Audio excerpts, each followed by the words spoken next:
하나님 말씀 보시겠습니다. 하나님 말씀은 사도행전 1장 15절부터 26절까지 말씀입니다. 하나님 말씀은 사도행전 1장 15절부터 26절까지의 말씀, 신약성경 187페이지입니다.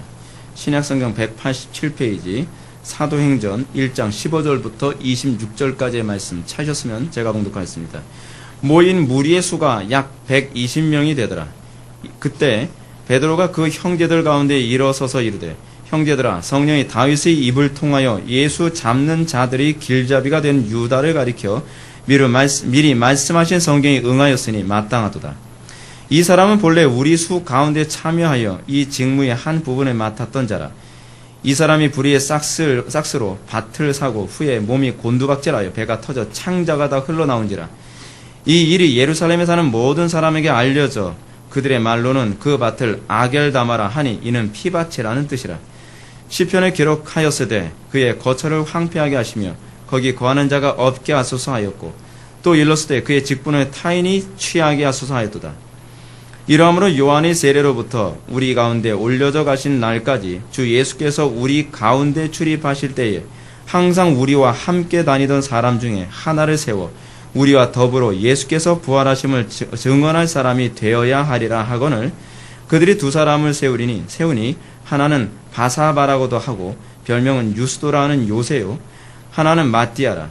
그들이 기도하여 이르되, 무사람의 마음을 아시는 주여, 이 두 사람 중에 누가 주님께 택하신 바 되어 봉사와 및 사도의 직무를 대신할 자인지를 보이시옵소서. 유다는 이 직무를 버리고 제 곳으로 갔나이다 하고 제비 뽑아 마띠아를 얻으니 그가 11 사도의 수에 들어가니라. 아멘.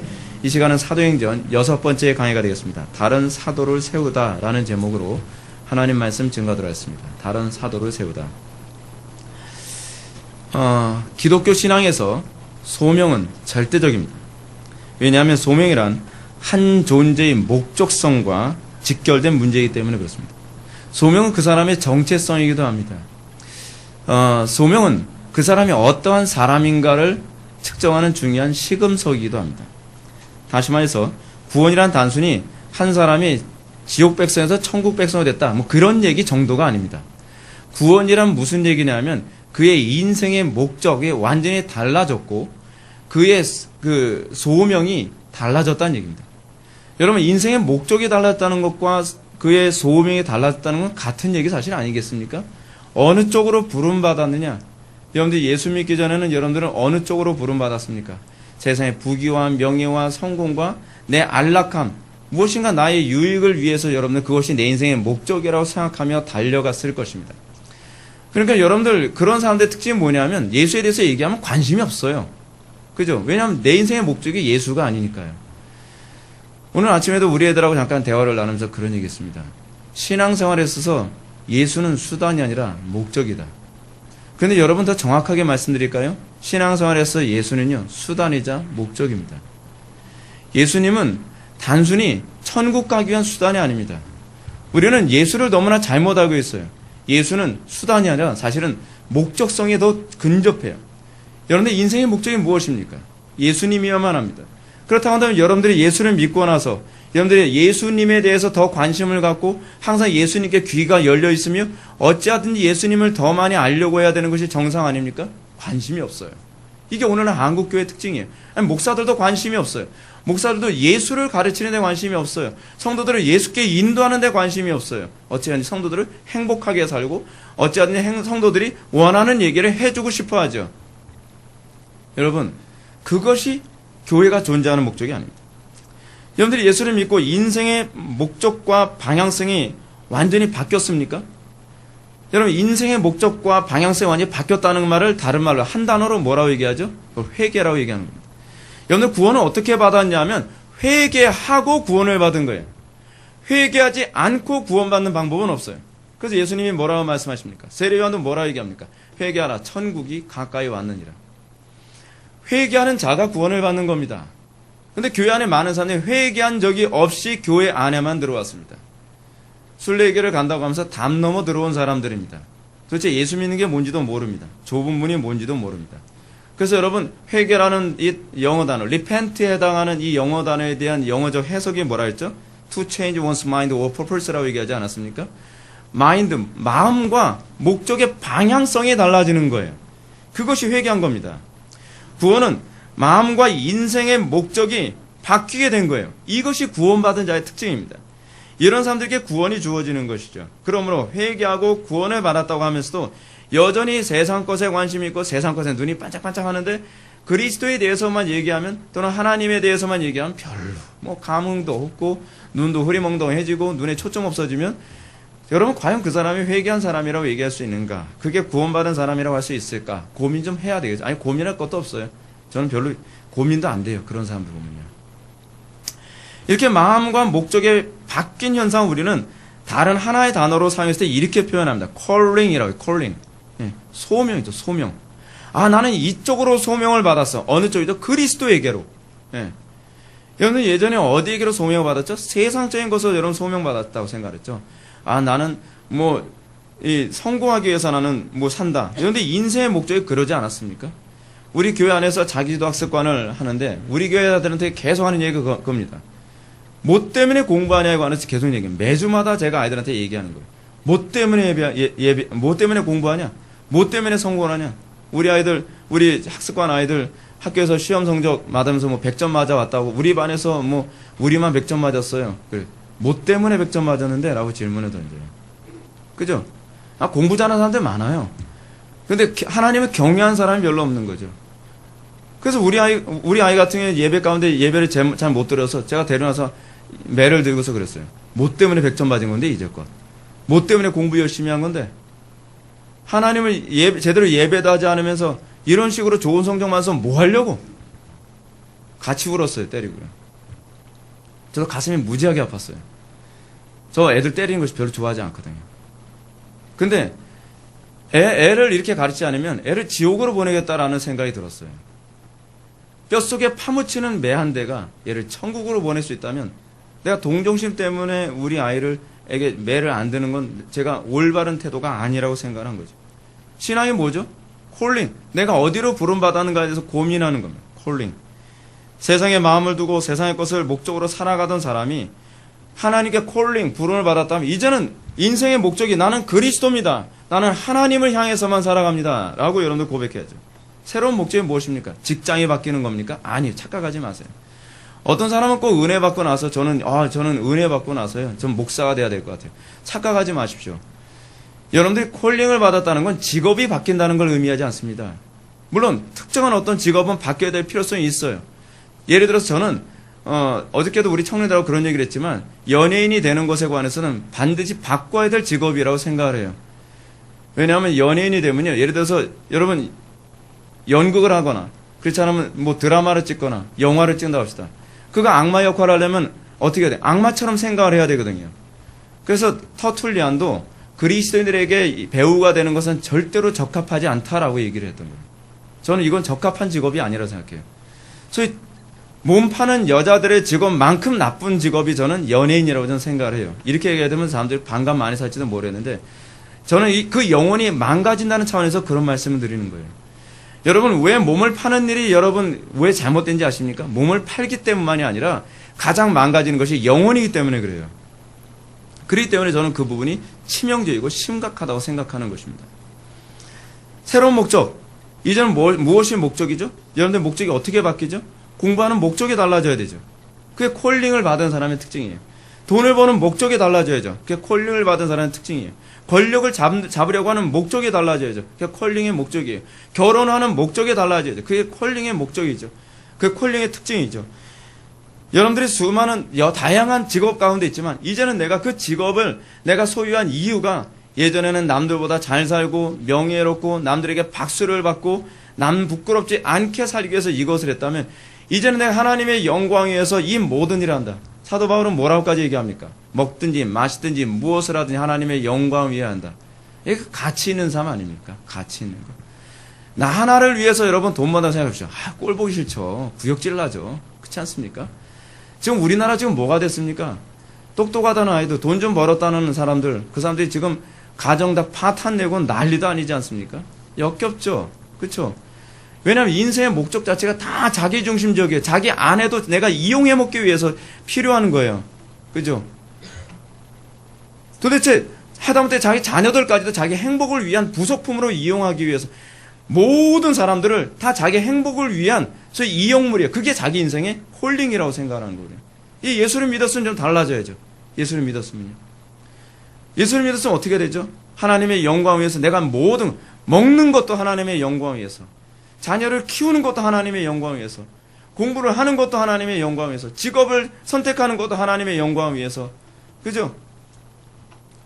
소위 모든 중심 자체가 거기에서 출발해야 이게 뭐 좀 그래도 믿음이 있다라고 좀 봐줄 만한 것 아닙니까?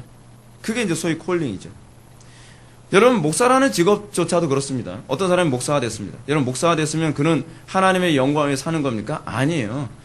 목사라는 그 직함을 가지고서 정말 하나님의 영광을 위해서 살아가야 그것이 콜링을 받은 사람이지, 목사라는 직함을 가지고서 여전히 자기 중심적으로 살아갈 수 있거든요.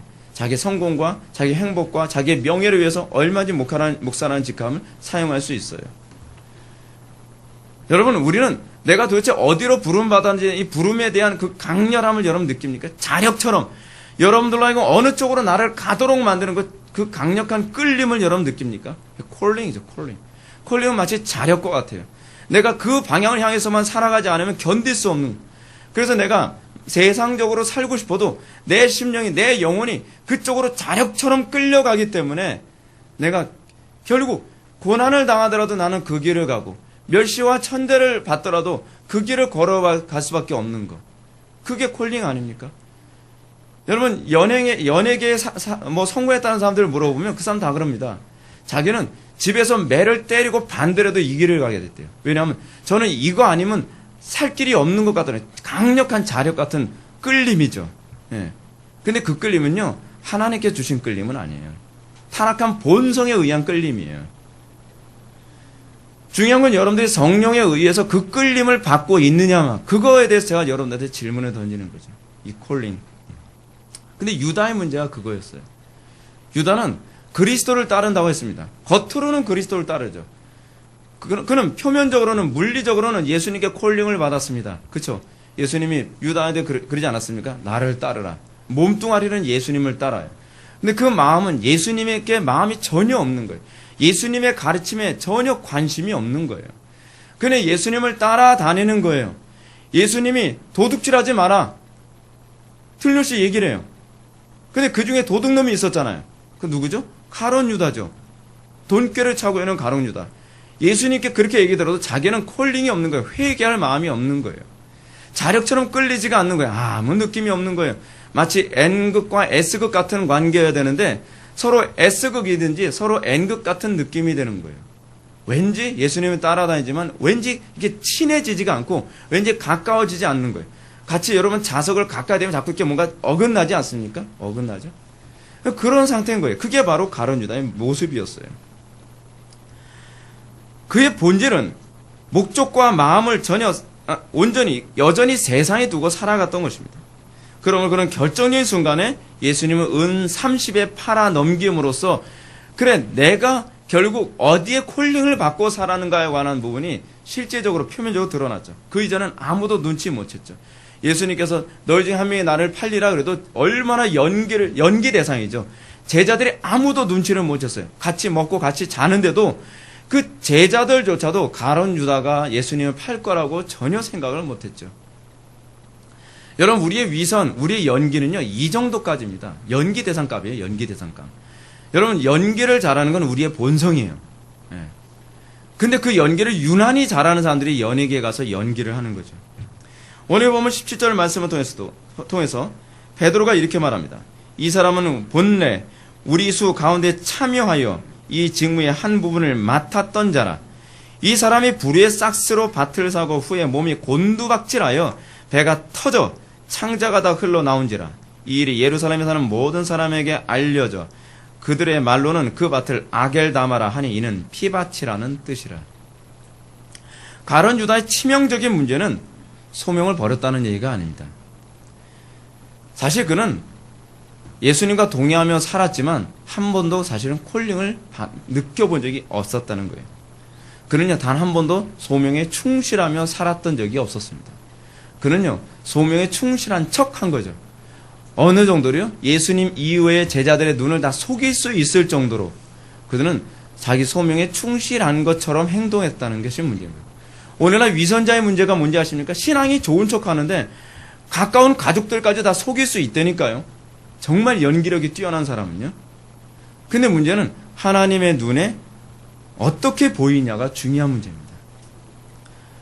겉으로는 아무에게도 드러나지 않았습니다. 그러나 그의 실체는 예수님을 종교 지도자들에게 은 30을 팔아넘김으로써 언젠가는 드러나는 그 실체가 드러난 것이죠. 어쩌면 그의 소명은 예수님을 수정 들고 헌신하는 것이 아니라 결정적인 순간에 예수님을 파는 게 그의 소명이었을지도 모릅니다.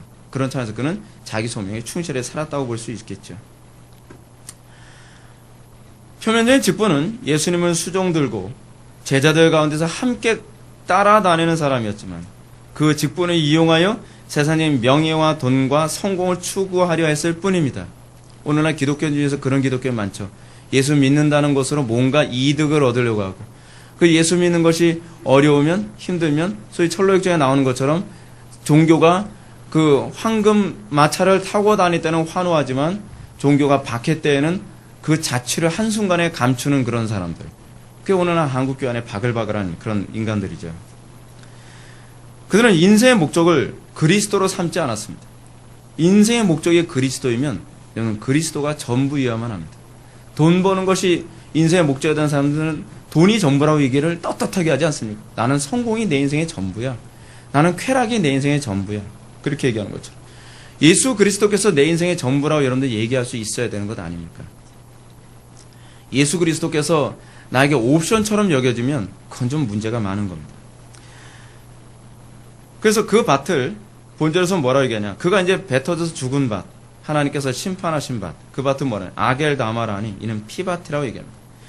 칼빈은 가룟 유다가 이렇게 자신의 소명을 버리고 비참한 최후를 맞이하게 된 것에 관해서 이렇게 얘기하고 있습니다. 그는 은 30으로 그리스도를 팔아 넘겼다고 하기보다는 자기 사도직을 판 것이다. 그는 그 돈을 얻지 못했다. 다만 그 밭을 소유했을 뿐이다. 더구나 그 밭에 대해서 일반적으로 사용되고 있는 호칭은 배신자로부터 죄 없는 이의 피를 사들였다는 제사장들에 대한 공개적인 치욕의 표찰이었다는 것은 하나님의 놀라운 뜻에 의한 것이었다. 사랑하는 성도들, 오늘날 많은 그리스도인들이 그리스도인이라는 자기의 직분을 이렇게 쉽게 팔아넘기는 사람들 많지 않습니까? 직장 생활하면서 여러분들 그리스도인이라는 직분을 부끄러워하지 않습니까?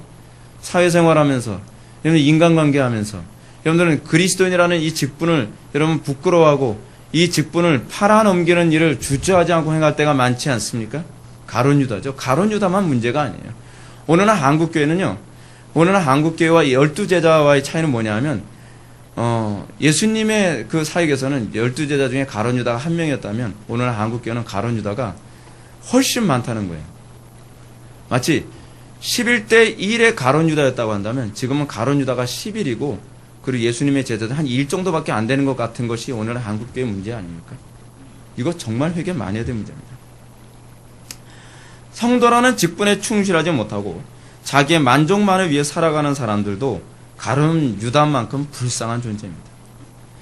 그런 사람들은 틀림없이 성도의 직분이라고 하는 그 직분을 팔아넘기면서 뭔가 얻을 수 있겠죠. 그러나 자기 창자가 터져서 얻는 그런 비참한 소유가 될 수밖에 없을 것입니다. 우리는 물론 그리스도의 우리는 삶 속에서 그리스도를 판 적은 없다고 얘기합니다. 그냥 내가 기독교인이 아니라고 얘기한 것 뿐이에요. 내가 기독교인으로서 내가 그렇게 좀 부족하게 산 것 뿐이죠. 단순히 직분에 충실하지 않은 것 뿐입니다. 라고 여러분 얘기할 겁니다. 그러나 그 직분에 충실하지 못한 것이 바로 그리스도를 파는 것이라는 거 여러분 알고 계십니까?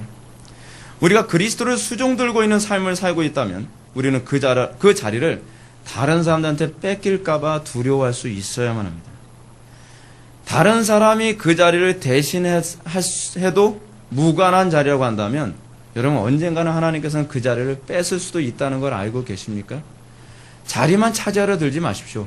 자꾸 교회 안에서 자리 차지하지 못해서 그 직분 차지하지 못해서 안다는 사람들이 많이 있는데 여러분 그 직분 차지해서 뭐합니까? 그 있으나 마나한 그 자리에 앉아서 뭐하냔 말이에요.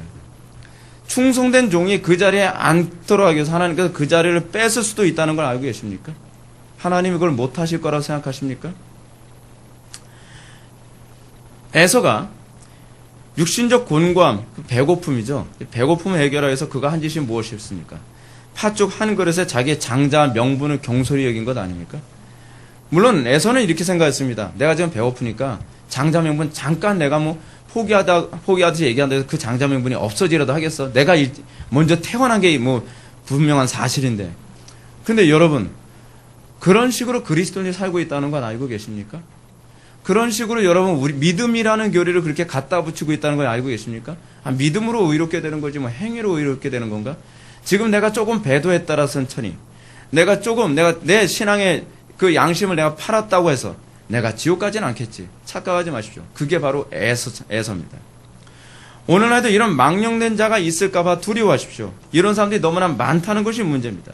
그 사람은 다른 사람이 아닙니다. 자신의 부름받은 소명의 장소에도 유다처럼 소명에 충실하지 못하고 배고프고 조금 손해보면 그 직분을 언제든지 팔아넘길 준비가 된 사람들이 바로 에서와 같이 망령된 자입니다.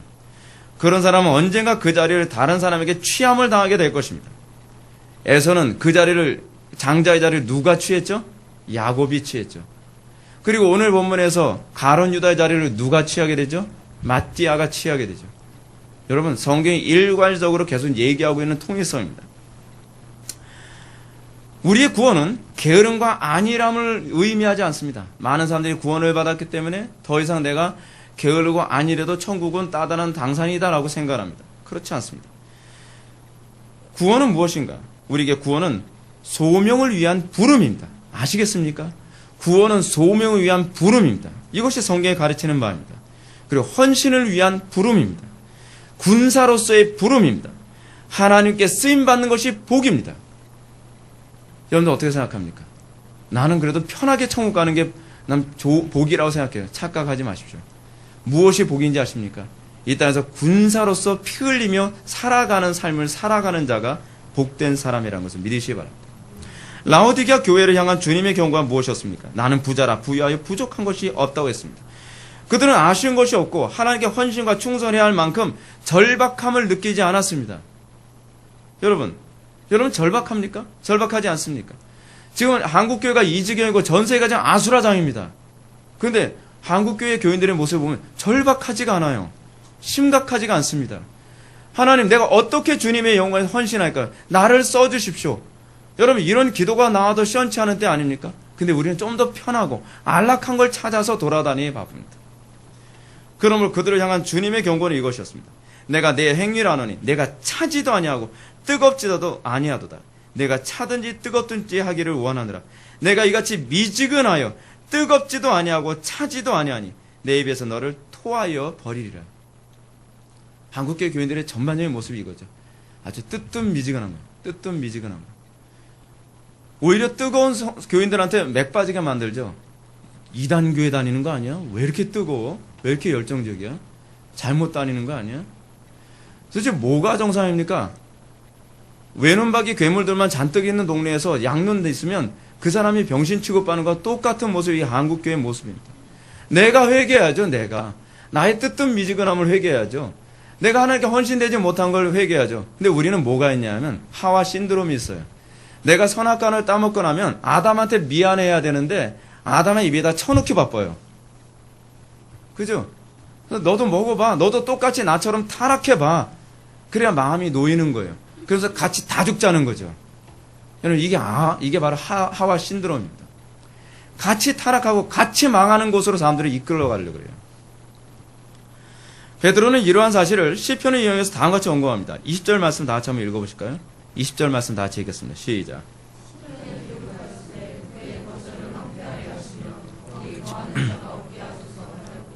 또 일렀으되 그의 직분을 타인이 취하게 하소서 하였도다. 아멘. 여러분, 가론 유다에 관한 이 적용으로 시편을 인용했습니다.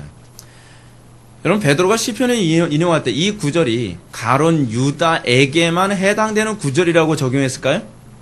그리고 이 구절이 가론 유다에게 적용됐으면 더 이상 이 구절은 폐기돼도 상관없는 구절이라고 생각했을까요? 아니에요. 이 구절은 가론 유다에게 분명히 해당되는 구절이지만 모든 시대의 모든 기독교인들에도 동일하게 해당되는 구절로 사용되어야 될 구절이면 틀림없습니다. 얼마나 두려운 얘기를 하고 있습니까? 하나님께 부름을 받았다고 하나 하나님 나라에 이렇다 할 유익을 주지 않고 그 소명의 장소를 충성되게 지키지 않은 자들을 향한 성경의 경고가 얼마나 무서운 것인가를 동문수학했던 가론 유다에게 베드로가 적용을 하고 있습니다. 냉정하게 적용을 하고 있습니다. 왜 이 냉정하게 이걸 적용하죠? 너희들도 주의하라는 겁니다. 너희들도 가론 유다와 같이 될 수 있다는 것을 조심하라는 겁니다. 그것이 백이십 문도를 두고서 베드로가 했던 설교입니다. 그리고 이 설교는 오늘날 우리들에게도 적용되어집니다. 여러분, 느슨하게 교회만 왔다 갔다 하고 교회에 있으나 마나한 존재, 그런 존재로 여러분 살아가더라도 이 자리만 채우면 언젠가는 천국에 갈 수 있을 거라고 생각하십니까? 기대하지 마십시오. 그렇게 가르치는 사람이 있다면 그건 거짓말쟁입니다. 사기꾼입니다. 여러분, 그런 가르침에 노란하지 마십시오. 성경 어디에도 그렇게 가르치지 않습니다. 어떤 사람은 이렇게 생각합니다. 이 교회에서 이런 얘기 들으니까 마음이 불편해. 난 다른 교회 가겠어. 좋습니다. 가도 상관없습니다. 그것은 당신이 받아야 될 심판일 뿐입니다. 자기 욕심에 미혹되어 그 거짓된 교리를 찾아가는 것이니까요. 여러분들이 중요한 것은 마음을 편하게 하는 것이라 아니라 회개하는 것입니다. 회개하지 않고 여러분들의 양심을 무마시키려 하지 마십시오. 회개하십시오. 당신의 마음이 하나님 앞에 바로 서지 못했다고 한다면 하나님과의 관계 안에서 평안을 찾으려고 해야지 듣지 아니함으로 평안함을 찾으려고 하지 마십시오. 그것은 잠시 잠깐 여러분들에게 이 몰핀 주사를 놔서 통증을 가라앉힐 수 있을지 모르나 여러분들의 영혼은 점점 썩어 들어가서 나중엔 영원한 심판 가운데 떨어질 수밖에 없을 것입니다.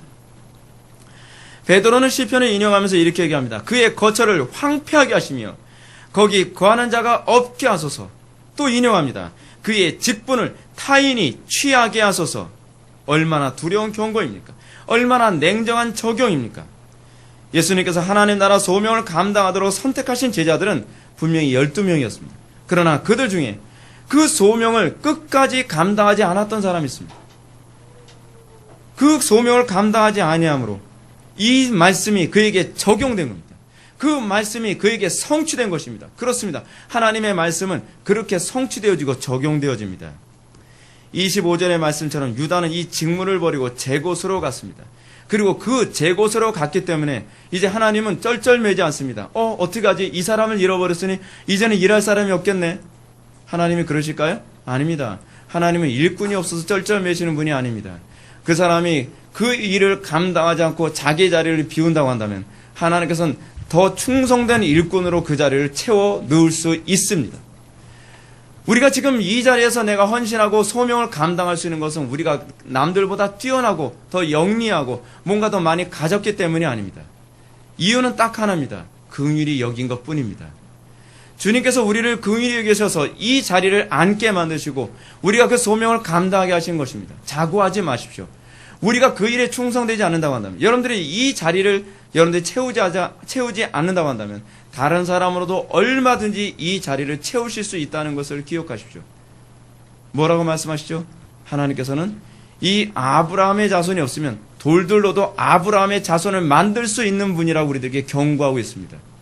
우리가 잘났기 때문에 하나님께서 우리를 써주시거나 우리가 잘났기 때문에 이 자리에 앉게 하거나 우리가 잘났기 때문에 지금 헌신할 수 있게 하는 것이 아닙니다. 하나님을 두려워하십시오. 하나님께서 써주실 때 우리가 그것을 기뻐하고 감사할 수 있어야만 합니다. 가룟 유다는 제 직무를 감당하지 않고 제 곳으로 갔다고 얘기합니다. 의미가 뭐죠? 제 곳으로 갔다는 얘기가 무슨 얘기인가요? 1차적으로 이 말은 그가 지옥에 갔다고 하는 완곡어법으로 보는 것이 옳습니다. 간혹 우리는 유다가 예수님을 은 30에 팔고 자살을 했기 때문에 지옥 갔다고 얘기하는 건 너무 지나친 적용이다라고 생각하는 경향이 있습니다. 거기다 꼭 갖다 붙이는 교리가 있죠. 성도의 견인 교리를 거기다 갖다 붙입니다. 성도의 견인 교리를 사람들은 어떻게 해석하죠? 타락해도 하나님께서는 그들을 구원하신다. 은혜를 보존하신다는 교리로 얘기합니다. 그렇지 않습니다. 성도의 견인 교리는 그 얘기가 아닙니다. 성도의 견인 교리를 제가 좀 더 정확하게 말씀드린다면 뭐라고 이해해야 된다 그랬죠? 하나님께서는 하나님의 은혜를 준 자가 그 은혜를 소멸하도록 놔두지 아니하신다는 교리입니다. 하나님께서는 구원받은 자들이 끊임없이 그 구원이 보장된다는 것이 아니라 은혜를 보장시켜 주신다는 것입니다. 그들은 끊임없이 은혜의 길을 걸어가게 하실 것입니다. 끝까지 인내해 가면서 그들은 타락하지 아니하고 진리의 길에 서 있게 만드신다는 교리입니다. 그래서 견인입니다. 굳을 견자에다가 인내할 인자를 사용하는 것입니다. 끝까지 굳게 인내하도록 만드시는 교리지 하나님이 인내하는 교리가 아닙니다. 우리를 인내하게 하신다는 교리입니다. 하나님의 은혜를 받은 은혜를 소멸하지 않게 만드신다는 교리입니다. 또한 그가 하나님의 은혜로부터 떨어져 나간 지옥에 간 사람이라고 우리가 볼 수 있는 근거 중 하나는 뭐냐? 그가 자살을 했다는 것입니다. 또 이렇게 얘기하면 사람들이 이렇게 생각을 합니다. 그럼 자살을 한 사람 다 자살 때문에 지옥을 가는 건가요? 여러분, 자살 때문에 지옥에 간다는 얘기가 아닙니다. 그가 자살을 했다는 것은 그가 끝까지 인내할 수 있는 은혜가 없었다는 것을 의미합니다. 이번에 합동 측에서 이 자살과 관련된 이 문제에 관한 교리적인 정리를 했습니다. 그래서 합동 측에서 뭐라고 정리를 내렸냐면, 자살한 사람이 지옥에 가는 것은 그들이 자살을 했기 때문에 지옥에 가는 것이 아니다. 또한 자살과 지옥의 문제를 연관지어서는 안 된다는 주장에 대해서 우리는 동의하지 않는다. 자살을 하는 사람들은 하나님께서 끝까지 인내하시는 은혜가 그들에게 없기 때문에 결국 자살했다고 보는 바다. 이것이 합동 측에서 이번에 내린 결론입니다. 아주 적절한 결론을 내렸습니다. 제발 한국교회가 개혁주의 교리 가지고 교인들의 어떤 특정한 죄악을 범하는 데 있어서 합리화시키는 데 교리 가지고 장난질을 안 했으면 좋겠습니다. 오히려 더 두려워하게 만드는 것이 정상적인 교리의 가르침입니다. 그러므로 우리는 베드로의 이 선언을 유다가 지옥에 갔다는 선언으로 이해하는 데 무리가 없습니다. 두 번째로, 유다가 제곳으로 갔다는 베드로의 주장을 지옥과 관련하여 보는 이유는 그 소명에 대한 태도 때문입니다. 항상 성경은요, 소명을 버림과 구원받지 못함을 같이 연결해서 가르치고 있습니다. 이사야서 6장에서 언급하고 있는 것처럼 구원받음과 동시에 이사야는 뭐를 받죠? 소명을 받습니다. 항상 구원과 소명은 같이 굴러가는 것으로 구약과 신약은 다 그렇게 가르치고 있습니다. 우리는 베드로가 제 곳으로 갔나이다라고 하는 말을 더 근본적인 의도로 보아야만 합니다. 본절을 자세히 보면 베드로는 유다가 이 직무를 버리고 제 곳으로 갔다라고 얘기합니다. 제 곳과 직무를 같이 보고 있습니다. 따라서 이렇게 본다면 베드로의 선언은 직접적으로 유다가 지옥에 갔다는 것이 아니지만 그는 간접적으로 제 곳이나 제 길이라는 표현이 하나님의 길과 항상 이렇게 연결되는 표현이거든요. 그러니까 하나님의 길 혹은 하나님의 곳과 대조를 이루는 표현이 제 곳, 제 길이에요. 구약에서 흔히 쓰는 용어입니다. 시편 37편 7절이나 잠언 19장 3절 또는 이사야서 53장 6절을 보면 이 하나님의 길 또는 하나님의 곳과 제 곳이 항상 대조를 이루는 표현으로 사용하는 것을 알 수 있어요. 이 말씀은 베드로가 유다가 하나님의 곳이 아닌 자기 곳으로 갔다고 얘기함으로써 어떻게 해요? 그가 하나님의 심판을 받았다라고 설명해주고 있는 것입니다. 결국 이 자기 소명을 버리고 간 사람들이 하나님의 은혜로부터 떨어져 나간 존재. 여러분 간혹가다 이런 얘기하죠. 왜 지옥에 갔다고 얘기하지 않죠? 여러분, 신약을 가만히 보십시오. 신약에서는요, 이러했으므로 그가 지옥에 갔다라는 표현은 거의 사용하지 않습니다. 우리는 신약의 언어를 잘 알면 하나님께 사도들이나 예수님이 어떤 특정한 사람이 지옥에 떨어진 문제를 그렇게 직선적으로 얘기하지 않고 완곡어법으로 얘기하고 있다는 것을 우리는 쉽게 알 수 있을 거예요. 결국 소명의 장소를 게을리하거나 소명의 장소에서 떠나는 문제를 그가 구원받지 못함이라는 표현을 사용하는 것은 사도 바울에게서도 잘 나타납니다. 누구죠? 데마. 그렇죠? 데마에 대해서 뭐라고 합니까?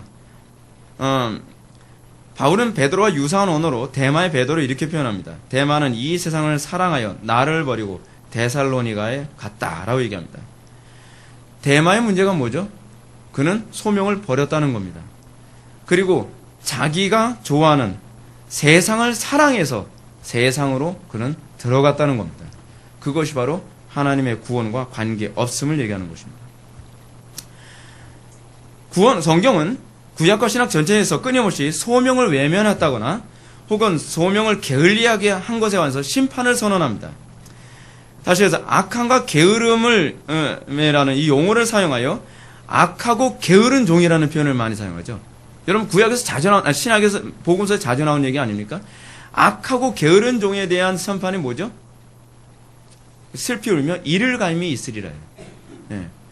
항상 악함과 게으름, 소명에 대해서 불충실하거나 그리고 소명을 멀리하는 것을 악한 자라고 얘기하고 그리고 그가 하나님의 심판의 대상이라고 끊임없이 가르치고 있습니다. 또 하나님의 백성들에 관해서 뭐라 하냐면 착하고 충성된 종이라는 언어를 사용합니다. 그게 하나님의 백성이에요. 여러분 설렁설렁 살아도 천국 간다는 생각 집어치우십시오. 그거는 악마가 주는 교훈입니다. 성경이 가르치는 바는 착하고 충성된 종이 하나님의 백성입니다. 없어서는 안 되는 사람. 그래서 여러분 마지막 심판 때에 관해서 마태복음 25장인가요? 23장. 거기서 뭐라고 얘기합니까? 24장이네. 24장 끝부분에 뭐라고 얘기합니까?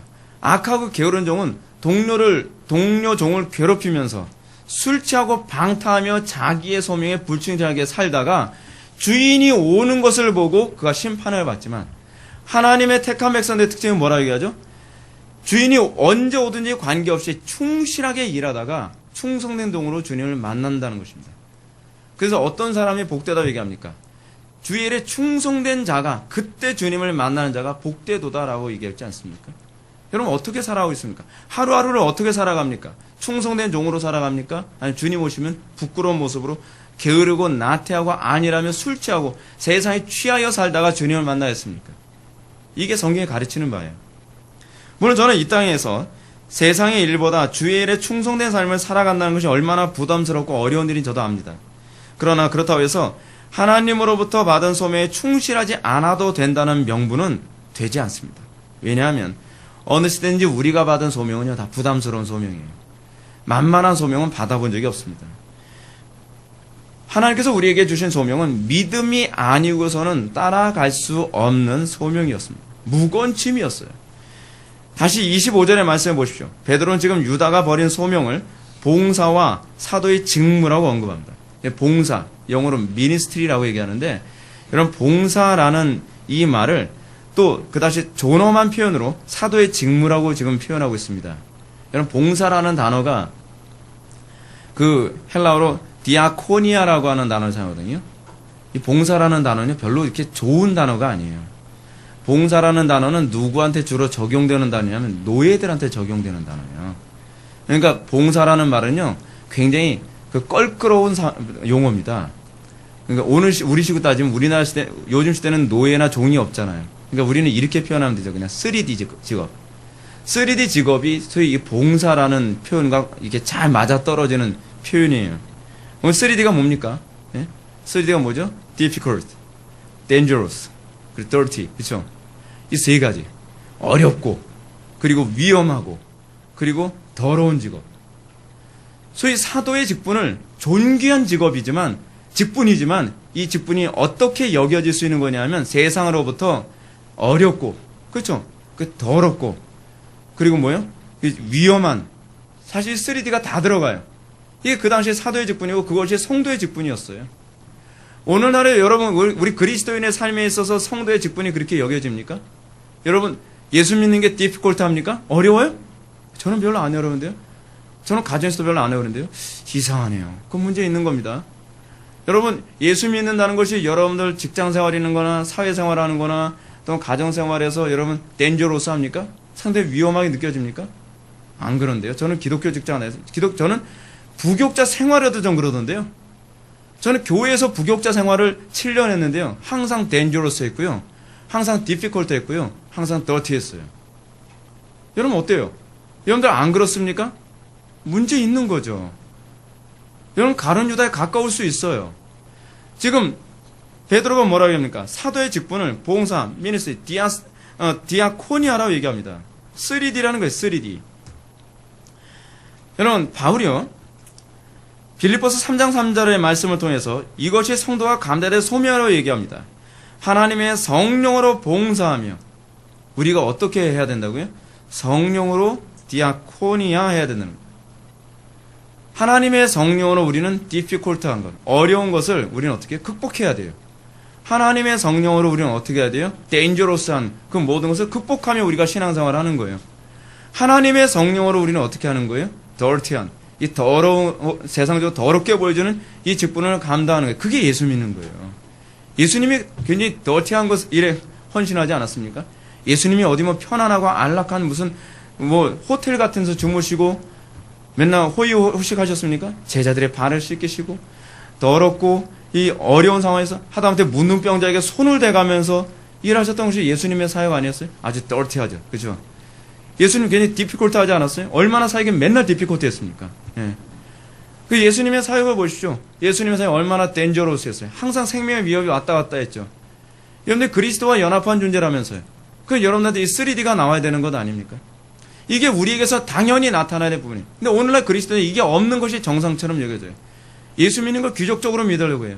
예수 믿는 걸 호의호식하면서 믿으려고 해요. 예수 믿는 걸 뭔가 이 가장 편안하고 안락하고 깨끗하게 예수를 믿으려고 생각해요. 여러분, 그건 예수 믿는 게 아니에요. 예수 믿는 건 그렇게 믿을 수가 없어요. 그렇기 때문에 믿음이 아니면 우리는 결코 자신에게 주어진 소명에 자발적으로 헌신적일 수 없어요. 억지로 하면 하죠. 억지로요. 근데 억지로 하면 하지만 자발적이진 않아요. 스스로 일을 만들지도 않죠. 그 문제 아주 고민도 하지 않죠. 그러니까 한국교회가 이 지경이에요.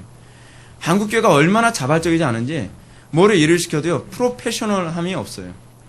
세상을 보십시오. 세상은 돈 벌고 성공하려고 얼마나 프로페셔널합니까? 애니메이션, 하나님을 대적하는 애니메이션 하나 만들어도 걸작이에요. 걸작. 제가 보면서 감탄이 나와요. 야, 걸작이다. 하나님께 저렇게 충성을 하면 얼마나 좋을까? 기독교인들이 만든 애니메이션 맞습니까? 졸작이에요. 어디다 내놓기도 미안해요. 안 믿는 사람한테 보라고 하는 건 고사하고요. 믿는 사람한테도 보라고 하기도 좀 미안해요. 예. 이게 왜 그래요? 이 예수 믿음이 뭔지 잘 몰라서 그래요. 충성됨이 없어서 그래요. 돈이 없어서 그렇다고요? 여러분, 돈 없어도 여러분 저 예산 가지고서도 히트치는 안 믿는 사람들의 그 영화 많은 거 여러분 알고 계십니까? 거기다 자꾸 변명 갖다 붙일 문제가 아니에요. 우리의 이 불충실함, 우리의 완악함, 우리의 게으름, 우리에 대한 불신앙을 회개해야 되죠. 뭘 해도 다 아마추어스러워요. 이건 아니죠. 회개해야 돼요. 유다의 문제가 뭐였습니까? 봉사의 직분에 충실하지 않았을 뿐만 아니라 결국 그 직무를 나중에는 내팽개쳐버리고 말았습니다. 믿음으로 직무를 감당하는 것이 아니라 사람들 눈치 보면서 의무감으로만 그것을 감당했다는 것입니다. 그러나 그렇다고 해서 그 자리를 채울 사람이 없는 게 아니에요. 가룟 유다에게 회개할 기회를 그토록 줬어도 회개하지 않으니까 결국 그 자리를 마띠아로 채우는 것입니다. 그러므로 하나님은 그 직분은 타인이 취하게 하셨습니다. 비록 그 당시의 직분은 위험한 직분이고 회피하고 싶은 직분이며 어려운 직분임에 틀림없었습니다. 그러나 마띠아는 자발적으로 내가 그 디피컬트한 그 직분을 내가 맡겠습니다. 내가 그 더티한 직분을 내가 맡겠습니다. 내가 그 덴저러스한 직분을 맡겠습니다라고 자발적으로 맡는 것입니다. 사랑하는 성도 여러분, 저는 여러분이 진정으로 주님으로부터 부름을 받아서 마음과 목적을 받게 된 사람이라면 자신에게 주어진 조그만 직분, 여러분 조그만 직분에도 이 세 가지의 요소는 다 들어갑니다. 여러분들이 이 조그만 직분, 가정에서의 부모로서의 직분 또는 어떤 직분을 맡든지 여러분들은 이 봉사의 직분이 여러분들을 덴저러스하게 만들 수 있고 디피컬트하게 만들 수 있고 더티하게 만들 수 있습니다. 그러나 여러분들이 정말 충성된 종이라면 이걸 극복해 가면서 그 직분에 충성된 삶을 살려갈 것입니다. 주님께서는 적은 일에 충성된 자에게 많은 것을 맡기면서 하신 약속이 뭔지 아십니까? 주인이 즐거움에 참여하게 되리라 라고 하는 겁니다. 충성되지 않은 사람은 주인의 즐거움에 참여하지 않습니다. 이미 소명과 구원이라는 문제가 이미 이런 식으로 다 설명되어 있지 않습니까? 자기 직분을 소홀히 하게 하는 사람은 그 있는 것도 빼앗기고 바깥 어떤 데서 슬피 울리며 이를 갈미 있을 거다라고 얘기하고 있습니다. 심각한 경고죠. 전 이 직분이 먼 곳에 있는 것을 생각하지 않습니다. 가장 쉽게 무시되지만 가장 중요한 그리고 가장 어려운 봉사의 직분이 뭔지 아십니까? 가정이에요. 가정. 저는 이 직분이 정말 제가 목회 못지않게 어려운 직분을 전 뭐라고 생각하냐면 저는 부모의 직분이라고 생각을 합니다. 부모의 직분 또는 남편으로서의 직분. 여러분 가정으로서의 이 직분이야말로 정말 힘든 직분입니다. 이 직분 안에 이미 이 세 가지 다 들어있어요. 더티하는 것들, 그 덴저러스한 부분, 디피컬트한 부분이 다 있어요. 정말 부지런하고 충성되며 정말 하나님을 경외하지 않으면 충성되게 감당할 수 없어요. 오늘날 한국교회가 왜 자녀들 양육하는데 다 쑥대밭이 됐죠? 이거 안 하고 싶은 거예요. 더티하고 힘들고, 어려운 부분을 어디다 맡기면 되죠? 어린이집에 맡기십시오. 돈이 많은 게 재앙이에요. 돈이 많은 게. 그래서 기저귀도 떼지 않은 애들 어린이집에 맡겨서 더티하고, 디피콜트하고, 덴저로스한 걸 아이들은 다른 사람한테 다 위탁 교육 시켜버리죠. 편했으니까 이런 결과가 어떻게 됐죠? 이 지경 된 거예요. 우리나라는 지금 사회주의 구조예요. 모든 다 위탁 교육 방식으로 다 움직여요. 하다못해 교회조차도 다 위탁 교육이에요. 신앙교육은 여러분들 몫입니다. 목사의 몫이 아닙니다. 착각하지 마십시오. 성경을 가만히 보십시오. 여러분 신명기 6장을 보십시오. 자녀 교육은 부모 몫이라고 틀림없이 가르치고 있습니다. 그런데 우리는 자녀 교육을 부모가 책임 안 지죠. 자녀가 신앙이 없으면 누구 탓하죠? 목사 탓하죠. 담당 전도사 탓하죠. 아니에요. 자기가 회개해야 돼요. 자기가. 그게 하나님께서 우리에게 요구하는 겁니다. 바울은 하다못해 뭐라고 얘기하냐면 이 부모로서 자녀, 가정을 잘 다스리는 사람만 뭘 할 수 있다고요? 목사와 집사의 직분을 받을 자격이 있다고 얘기하고 있어요. 이 소명을 감당하는 사람, 부모로서의 소명을 제대로 감당하지 못하는 사람은요, 교회의 직분을 감당할 자격이 없다는 얘기입니다. 근데 우리는 어떻죠? 믿음이 인도하면서 가정을 완전히 쑥대밭으로 만들어 놓고 내팽개치면서 가정에서 게으르고 안일하게 살아가면서 교회에서 뭔가 자꾸 직분 맡으려고 그러죠. 네. 여러분, 더글라스 윌슨이라고 쓴 사람이 성경적으로 자녀를 양육하라라고 하는 그 책이 있습니다. 제가 제목이 약간 좀 정확지 않은데, 부정한데. 그 책에서도 더글라스 윌슨이 그 얘기합니다. 신앙생활을 명목으로 가정을 등한시하는 사람은 잘못된 것이라고 얘기하고 있어요. 그것은 합리화될 수가 없어요. 여러분, 또한 직장에서 학생들은 학교나 대학 캠퍼스에서 누구보다도 열심히 공부하면서 자기 소명에 충실해야죠. 소명이 뭔지 아십니까? 여러분들이 현재 주어진 일에 충실한 게 소명이에요. 누구를 위해서? 하나님 영광을 위해서. 나를 위해서가 아니라 하나님의 영광을 위해서 충실한 거예요. 왜 공부 열심히 한다 그랬죠? 왜 직장생활 열심히 해야 되는 거죠? 내 영광을 위해서가 아니에요. 페이를 위해서가 아니에요. 하나님의 영광을 위해서예요. 중심이 잘못됐다면 여러분 회개하셔야 돼요. 각성하셔야 됩니다. 하다못해 여러분들 교회 안에서 여러분들에게 주어진 직분이 있습니다. 제가 여러분한테 이런 얘기합니다. 제발 청소를 하더라도 정확히 청소해라. 줄을 맞춰도 좀 정확히 줄 좀 맞추고, 교회 안에서 봉사 직분하면서 자꾸 딴 사람이 몇 번 손이 가게 만들지 마라. 교회 안에서 직분 감당하면서 자꾸 다른 사람이 몇 번 더 손이 가게 만드는 사람이 있습니다. 이거 잘못하는 겁니다. 그런 사람에게 다른 건 맡길 수가 없어요. 그렇죠? 다른 거 맡기면 그것도 엉성하게 만들 테니까. 적은 일에 충성되지 않은 사람은요, 저는 신자라고 보지는 않습니다. 신자에게 주어진 특징이 뭐냐면 적은 일에부터 성실한 거예요. 페이스풀이 여러분 성실하다는 말이 했잖아요. 페이스풀은 믿음이라는 말이면서도 성실한 말이에요. 여러분, 정직한 것이 믿음입니다. 부정직하다는 것은 믿을 수 없다는 걸 의미해요. 하나님이 보고 계신 것처럼 청소를 하고, 하나님이 보고 계신 것처럼 교회에서 모든 직무를 하나씩 하나씩 감당해야죠. 그래서 세상이 교회를 볼 때 교회는 퍼펙트하다고 보여야지 정상입니다. 근데 오늘날 교회가 가장 아마추어적이잖아요. 왜죠? 은혜로 합시다. 대충 해도 은혜로 합시다라고 생각하는 거죠. 여러분, 교회가 뭔지는 몰라서 그래요. 교회가 다 무너져서 그렇습니다. 우리가 만일 이런 모든 직분에 불충실하거나 게을러서 그 직분에 타인이 취하도록 놔두게 된다면, 여러분들은 에서의 장자의 직분을 야곱이 취하게 됐던 것을 여러분들은 기억하셔야만 합니다. 그는 망령된 자입니다. 히브리서 12장 17절은 이렇게 얘기합니다. 그가 그 후에 축복을 이어받으려고 눈물을 흘리며 구하되 버림받아 회개할 기회를 얻지 못하였다고 합니다. 여러분, 다른 사람이 여러분들의 직분을 취할까봐 두려워하십시오. 하나님께서 여러분들의 직분을 빼앗아서 다른 사람에게 줄까봐 두려워하십시오. 그거 두려워할 줄 모른다면, 그 감각 없다면 여러분들 문제 심각한 겁니다. 사랑하는 성도 여러분, 여러분은 하나님께서 허락하신 직분에 대해서 어떤 태도를 견지하고 있습니까? 하나님의 마음에 흡족하게 합니까? 아니면 내 마음에만 흡족하게 합니까? 아니면 억지로 마지못해서 하고 있습니까? 하나님께서 여러분들의 불충스러운 모습을 볼 때 그 모습 때문에 하나님께서 그 직분을 뺏어서 다른 사람에게 그 직분을 주고 싶어하는 그런 충동을 느끼게 만들고 계신다고 느끼지 않습니까? 여러분들이 과연 내 직분이, 여러분, 이거를 옛날에 종교개혁 당시에는 우리의 어떤 모든 직분, 예를 들어서 부모된 직분, 직장에서의 생활, 학생으로서의 직분, 이거를 천직이라고 하는 표현으로 사용했었죠. 하나님께서 주셨다는 게 이게 소명이라는 거예요. 소명. 이게 종교개혁의 정신이거든요. 그래서 종교개혁의 정신이 들어간 나라마다 사회가 다 번창할 수밖에 없었던 것이 뭐냐면 모든 영역에서 하나님 앞에서 일한다고 생각하는 이 천직의식이 있어서 그래요. 근데 오늘날 우리는 어떻죠? 여러분들이 맡고 있는 그 직업과 가정에서 여러분들 직분들을 정말 천직이라는 마음을 가지고 정말 프로페셔널하게 해내려고 하는 그런 장인의식이 있습니까?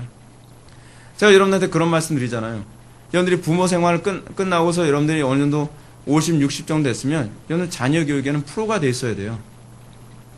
근데 오늘날은요, 부모들이 자녀들한테 자녀 교육하는 방법을 전수해 줄 게 하나도 없어요. 아는 게 없어요. 심각한 거죠. 그거 인생 잘못 산 겁니다. 자녀에게 인생 사는 법을 가르쳐 줄 수 있어야 돼요. 그게 성경에 가르치는 바거든요. 성경에 가르치는 바. 문제는 돈이 재앙이에요. 돈이 재앙. 풍요가 재앙이에요. 풍요가. 다 돈으로 다 해결해버리니까요. 여러분에게 지금 하나님 나라의 직분을 주신 것은 여러분이 잘나서가 아닙니다. 여러분에게 자녀를 주신 것, 여러분이 잘나서 주신 거 아닙니다. 여러분에게 소명으로 맡긴 겁니다. 책임감을 느껴야 될 문제입니다. 그럼에도 불구하고 우리에게 이 부족함에도 불구하고 봉사의 자리를 주신 것은 베드로나 열 제자처럼, 여러분 잘 보십시오. 베드로와 11제자가 뭐가 좀 똑똑해서 여러분 사도로 주님께 직분을 주셨습니까? 예수님께서 수능 성적 몇 점 이상만 모여. 그렇게 안 했단 말이에요. 그죠? 사회적으로 돈 있는 사람 모여. 사회적으로 어느 정도 직위 된 사람 모여. 그게 아니에요. 오히려 예수님이 선택하신 사람들은요, 사회적으로 별 볼 일 없는 사람들이에요. 하다못해 그 안에 누구도 있었죠? 세리도 있었어요. 가장 손가락질 받는 사람, 세리. 어부들, 1, 2, 3. 그쵸? 어부들도 있었어요. 예수님께서 그런 사람들 선택하셨어요. 그건 하나님의 선물이에요. 그들이 남들보다 잘났기 때문이 아니에요. 우리들도 똑같아요. 우리가 남들보다 잘났기 때문에 구원받고 우리가 남들보다 잘났기 때문에 소명을 받은 거 아니에요. 그렇다고 한다면 여러분 어떻게 해야 되죠? 우리에게 주어진 소명에 대해서 두려워해야 돼요. 이런 원리가 가룟 유다로 말미암아 공석이 된 그 자리에도 그대로 적용됩니다. 26절 말씀 보면 제비를 뽑아 마띠아를 얻으니 그가 11사도의 수에 들어가니라 라고 얘기합니다. 12번째로 세워진 사도의 자리도 인간적인 편견이 철저히 제외됩니다. 그 가장 중요한 것은 뭐냐면 이제 다음 주에 이 본문 가지고 다시 한번 설교할 거예요. 사도란 무엇이냐에 관해서 좀 더 자세하게 설명할 겁니다. 근데 여기서 사도의 조건 중 하나가 무엇이었냐면 예수님과 동의하고 예수님의 가르침을 계속 들은 사람이거든요. 그 중에서 그 요건을 갖춘 사람 중에 어떻게 해요? 제비로 뽑은 거예요. 여러분 제비 뽑는 문제에 관해서 여러분 우린 부정적으로 생각하는 사람들이 굉장히 많이 있습니다. 좀 미신적이다. 맞습니다. 좀 미신적인 요소로 많이 사용되겠습니다. 연말에 말씀 뽑기 완전 미신이죠. 완전 미신입니다. 근데 여러분 그럼에도 불구하고 이 제비 뽑기라고 하는 이 부분에 관해서 칼빈이 뭐라고 얘기하나 한번 들어보십시오. 칼빈은 제비 뽑기로 정하는 것은 전적으로 잘못된 일이라고 주장하는 사람들은 자기들의 무지 때문에 잘못에 빠졌거나 혹은 이 제비라는 말이 의미하는 바를 오해하고 있거나 어느 쪽일 것이다 라고 반박합니다. 칼빈은 이 제비라는 말은 여기서 여러 가지 다른 뜻으로 이해될 수 있다는 점에 유의해야 된다라고 얘기합니다. 제비 뽑기가 옳다는 얘기가 아니라 여기서 제비 뽑기가 사용되어진 의도가 뭔지를 알아야 된다는 거예요. 어떤 의도로 사용한 거죠? 예수님이 또다시 선출해 달라라는 의미예요. 그것이 오늘 본문에 사실 나오는 표현입니다. 지금 사도행전 전체의 주제에 동일한 흐름이 하나 나타나고 있는데 그것이 뭐냐면 복음서에서 예수님께서 12명의 제자를 예수님이 선택하셨던 것처럼 또다시 마지막 제자인 마띠아도 제자들에 의해서 선출되지 아니하고 또는 교회 회의에 의해서 선출되지 아니하고 제비뽑기라는 방법을 통해 그리스도께서 여전히 12제자 중에 한 명을 선출하시는 일에 개입하셨다는 것을 여기서 설명해 주고 있는 것입니다. 하나님의 주권을 인정하는 것이고 그것이 교회 시대라는 것을 보여주고 있습니다. 교회 시대의 특징이 무엇입니까? 그리스도께서 모든 것을 주권적으로 움직이시는 것이 교회 시대입니다. 사랑하는 성도 여러분, 우리가 이런 모습을 보면서 얼마나 두렵고 떨림으로 우리에게 주어진 봉사의 직분을 잘 감당해야 되는지 알게 되지 않습니까? 우리가 헌신과 충성을 하지 않으면 하나님 나라가 망하는 것이 아닙니다. 여러분이 아니면 다른 사람을 쓸 수 있습니다. 제가 두려워하는 게 무엇인지 아십니까? 여러분 요한계시록 2장에 보게 되면 소아시아 7교회 중에 에베소 교회가 있습니다. 에베소 교회가 뭐라 얘기합니까? 너희가 처음 사랑을 버렸느니라. 회개하지 않으면 이 촛대를 옮기리라. 여러분 이게 성경 전체에 계속 나오는 개념이에요. 우리 회복의 교회가 하나님께서 우리에게 주신 소명에 충실하지 않는다고 한다면 여러분 제가 잘나서 지금 이 교회가 이렇게 되는 게 아니고 여러분들이 잘나서 우리 교회가 지금 이럴 수 있는 게 아닙니다. 우리가 하나님께 우리가 받은 소명에 충실하지 않는다고 한다면 하나님께서는 촛대를 옮길 수 있다고 생각해야만 합니다. 하나님께서는 우리 회복의 교회가 없어서 지금 쩔쩔매시는 분이 아니십니다. 우리가 배짱 튀길 위치가 아닙니다. 우리가 헌신하지 않으면 우리가 이 소명에 충성되지 않으면 하나님께서는 회복의 교회보다 더 탁월한 교회가 너무 많기 때문에 그 교회를 통해서 하나님의 일을 이루시고야 말 것입니다. 여러분 교회에 들러리로 오는 것으로 만족하지 마십시오. 여러분들이 교회에 와서 이 교회에서 내가 충성된 종으로 어떻게 헌신되고 내가 없어서는 안 되는 존재로 내가 하나님께 쓰임받을까라고 고민할 수 있기를 바랍니다. 하나님께서 사울에게 말씀하신 것을 기억해 보시죠. 내가 사울을 왕으로 세운 것을 후회하노니 그가 돌이켜서 나를 따르지 아니하며 내 명령을 행하지 아니하였음이라라는 이 선언이 여러분들에게 적용되지 않기를 바랍니다. 하나님께서 여러분들이 세우신 것을 후회하시지 않도록 하십시오. 하나님께서 여러분들을 이 공동체 안에 들여보내게 하신 것을 후회하게 만들지 마십시오. 하나님께서 여러분들에게 자녀를 주신 것을 후회하게 만들지 마십시오. 하나님께서 여러분들의 그 직장과 캠퍼스와 그 영역에 세운 것을 후회하도록 만들지 마십시오. 내가 너를 이 자리에 세운 것이 내가 기쁘노라. 보기에 심히 좋았더라. 이것이 여러분들에게 적용되어질 수 있기를 주님의 이름으로 축원합니다. 기도하시겠습니다. 사랑이 많으신 하나님 아버지, 우리가 적은 일에 충성된 종으로서 살아가기를 원합니다. 우리가 악하고 게으른 종이라는 선언을 듣지 않기를 원합니다. 주님께서 오실 때에 우리의 악하고 게으름을 보이기보다는 선하고 충성된 모습으로 하나님을 맞이할 수 있기를 원합니다. 아버지 하나님, 우리의 마음속에 긴장감을 허락하여 주시고 두렵고 떨림을 허락하여 주시사 주님 오시는 그날까지 우리가 충성된 소명의 사명자로서 살아갈 수 있도록 은혜 베풀어 주옵소서. 예수님의 거룩하신 이름으로 기도드립니다.